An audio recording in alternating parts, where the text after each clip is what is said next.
ಅಪ್ರಾಪ್ತ ಬಾಲಕಿಯ ಮೇಲಿನ ಅತ್ಯಾಚಾರ ಹಾಗೂ ಹತ್ಯೆಯನ್ನು ಖಂಡಿಸಿ ಬಾಗಲಕೋಟೆ ಜಿಲ್ಲೆಯ ಮುಧೋಳ ನಗರದ ತಹಶೀಲ್ದಾರ್ ಕಚೇರಿಯ ಮುಂದೆ ಇವತ್ತು ದೊಡ್ಡ ಮಟ್ಟದಲ್ಲಿ ಹೋರಾಟ. ಮುಧೋಳ ಅಂಜುಮನ್ ಸಂಸ್ಥೆ ಹಾಗೂ ವಿವಿಧ ಮುಸ್ಲಿಂ ಸಂಘಟನೆಗಳು ಒಕ್ಕೂಟದ ವತಿಯಿಂದ ಪ್ರತಿಭಟನೆಯನ್ನು ಇವತ್ತು ಮಾಡಲಾಯಿತು.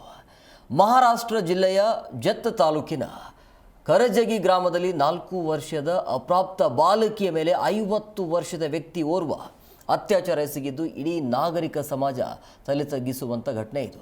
ಪ್ರತಿಭಟನಾಕಾರರು ಈಗ ಆಕ್ರೋಶವನ್ನು ವ್ಯಕ್ತಪಡಿಸಿದ್ದಾರೆ. ಬಲಾತ್ಕಾರ ಜೊತೆಗೆ ಹತ್ಯೆ ಮಾಡಿರುವಂಥ ಆರೋಪಿಗೆ ಗಲ್ಲು ಶಿಕ್ಷೆ ಆಗಬೇಕು ಅಂತೇಳಿ ಪ್ರತಿಭಟನೆ ಮಾಡಿದ್ದಾರೆ.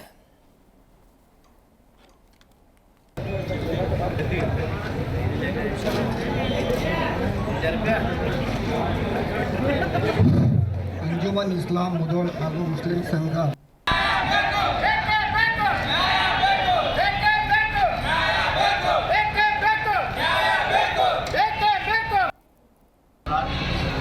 ಕೇಂದ್ರ ಸರ್ಕಾರದವರು ಒಂದು ಸುಲಭಕ್ಕೊಂದು ಜಾರಿ ಮಾಡಿದರು, ಬೇಟಿ ಬಚಾವ್ ಬೇಟಿ ಪಢಾವ್ ಅಂತ.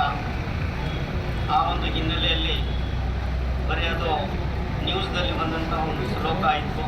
ಆದರೆ ಅದರ ಮೇಲೆ ಯಾವುದೇ ಕ್ರಮ ಇನ್ನೂರಿಗೆ ಸರ್ಕಾರ ಎಸಗಿಲ್ಲ.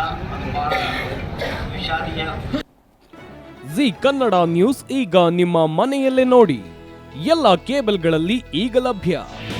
ನಿಮ್ಮ ನೆಚ್ಚಿನ ಜಿ ಕನ್ನಡ ನ್ಯೂಸ್ ಈಗ ಸನ್ ಡೈರೆಕ್ಟ್ ನಲ್ಲಿ number 292, Tata Play number 1664, Jio TV number 1334, NXT digital number 30, in cable number 30, city networks 51, U digital number 162, GTPL number 17, Rockline telecommunications number 42, Shri Basaveshwara cable number 168, rural cable network 60, Vinayaka digital 57, Abhishek cable 821, city channel 53, Siddeshwara cable network 57, ವಿ4 digital infotech 628, Surya digital networks 53, Gajanan digital number 836, Malnad infotech private limited number